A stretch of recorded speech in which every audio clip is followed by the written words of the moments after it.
love shooting Farscape. They will not shoot a day of Farscape without me being there because I just love it so much because I grew up, we were just talking before, I grew up with Logan's Run and Blake 7 and Doctor Who and all these fantastic shows. So for me, I'm living a dream. I'd rather be doing that than dicking around in some Australian soap or... I think that we ambush the escort, we hit him with a rock, and we take his belt. That is your plan? Yeah. To hit him with a rock when they have these, like, shield things? I absolutely love it. The crew, it's the crew for me that really keep me fascinated with the show because they're just such amazing technicians, and the amount of people behind the scenes that it takes to put an episode of Farscape together is always fascinating. And so just being around the DOP and the directors and everyone like that is just a wonderful education in filmmaking. It'd be absolutely impossible for any of us to direct the show because, for example, at the moment we're midway through season 4. The A unit is halfway through shooting episode 11, and B unit is tidying up 3 other episodes. Hey, grab my hand! I noticed that this season everyone is just so much more relaxed with their characters, and as characters sort of move in, stay, move through, some people stay, some people leave, the dynamic sort of changes every time we come to a new season. I didn't know you could do that. It takes a bit of practice. And it's interesting for those personnel changes behind and in front of the camera to have their influence on the way that the set works. So we've got some new key members of the crew coming through this season, and having their input on the show is fantastic because it just brings a fresh eye to the way that you're working. Because one of the dangers of doing a long-running television show is you become stagnant and you become lazy. So bringing new people in who've got fresh new energy for the project I think has helped us keep buoyant and interested in the project so we can keep turning up and keep trying to do good work. Commander, this wormhole is a great deal larger and closer than your assurances. I think he's discovering himself through the role he has and relationships he has with these other people on the ship has now suddenly taken precedent. I think that's been a nice shift for me and for the show to come into, whereas before the ambitions are sort of outside the world that you see on the screen. Now you've got a character much more focused on fulfilling future ambitions with the people that are actually around him. He's sort of finally coming to not accept, but at least willing to wrestle with the idea that these people are his family now, and his sort of future is going to have to really entail or incorporate all the complicated emotions and history that he has with these 4 other characters, or 5, all these other characters. Oh, come on. Look on the positive side. At least you won't be hunted anymore. Unlike us. She can stay on our desk, have a goal, something to fight for. Unlike us. It's been cool. It's been a real rebirth because you lost if the audience doesn't have a sense of what your super objective is. If they're thinking, oh, he wanted to be with his family, he wanted to be on a farm, but sort of Jothy's gone now, so does he really still want that anymore or not? Or you sort of lose a bit of the identification with that character. So we've managed to sort of refocus Dargo's energies in season 4 and give him a real challenge, and that challenge involves a really long arc. So it's enabled us to pull that character much more into sharp focus. And finally, 4 votes for our new and deserving captain, Dargo.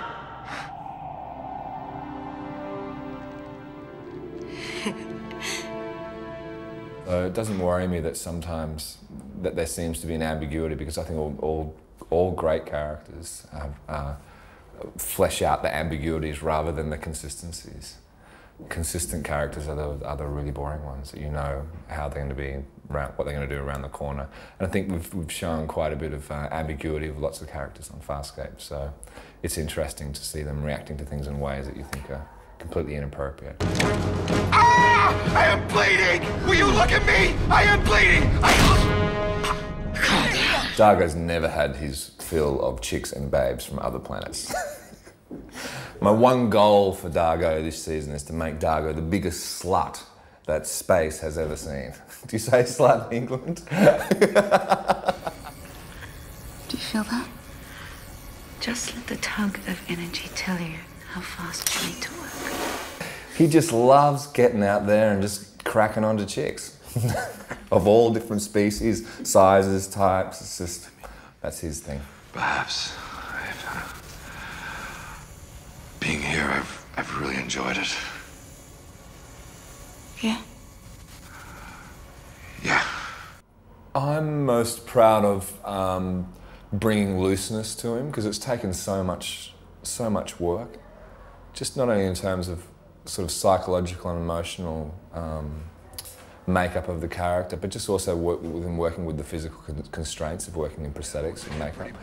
And I look at so much prosthetic work in great films that I admire, and when people are really fully covered in these things, they become really stiff characters. And I noticed that in myself in many episodes, and certainly in series 1 at the start. And so we just concentrate all the time on keeping him just looser and looser and looser and more fun, and yet still containing the gravitas and the power of this warrior. And I think we've really moved towards that. So that's the thing I'm really most proud of. I'm gonna tell you something I've never actually put into words before. I love shooting things.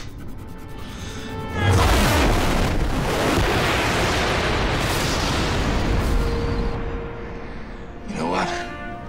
I'm very good at it. The people that I really knew before the show, so I knew Claudia before the show, I knew Wayne Pygram really well before the show, and I think I'd taught Gigi, or I'd taught at Gigi's university, but I didn't really know her, sort of just was around her world, but I think that's about it. But they're the main ones that I knew, Claudia and... Oh, and Tam, I used to live with Tam, yeah. I think that you're unusual for a Luxon. The new characters are so awesome. Closer. Closer. I have never ever had a scene with her, I don't think. I think once at the end of season 3, I'm locked in a cage and she sort of swung by. No. How long will it take for our command carrier to get there? 10 hours. Make it 5, Captain. She's a great mate of mine from a really long time ago. We first met doing theatre in Brisbane, which is another city in Australia. I hazard to say probably 12, 13 years ago. So I've known her for quite a while. It's really great to have her there on the show. Once again, new energy, and having Melissa on the show is absolutely fantastic. So I've been a fan of her. She's very, very well respected Australian actress, and so having her there is great. She brings a lot of weight to the show, which is brilliant. And of course, she's been on the show before. She played, I think her name was Neelam, an old Luxon, episode 3 in season 2, and that was Melissa as well in the Luxon garb. And we always, ever since that moment, everyone behind the scenes, in front of it, everyone just loved working with Melissa so much. So when an opportunity came up for her to have a more significant role in the show, I think everyone jumped with glee.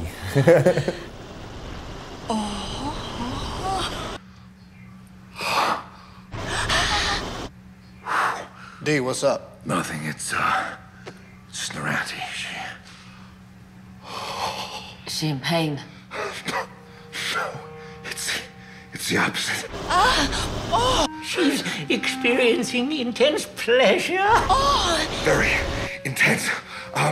John, do you think you can Whoa, help no, me? don't come near me when you're feeling like that. Come on, Dargo, just fight it. D, think about baseball, math, isosceles triangle, rusty razor blades, gravel.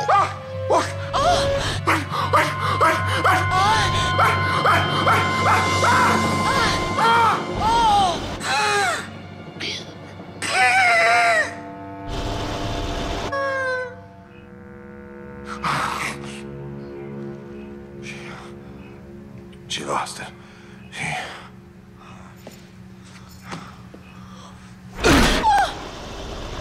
I'd like it to end up strong, whatever that means, whether it means ending at season 5, or it means ending at the end of a 6th season or the end of a 4th season, you know, it's as long as it doesn't get the sense, you know, Battlestar Galactica-itis, where you think, oh, we've run out of ideas, but we'll change the cast and keep going anyway. You know, you want it to still stay strong, and you want to go out for people going, oh, I wish that show didn't end because I was just loving it so much. I think that's the best way to go.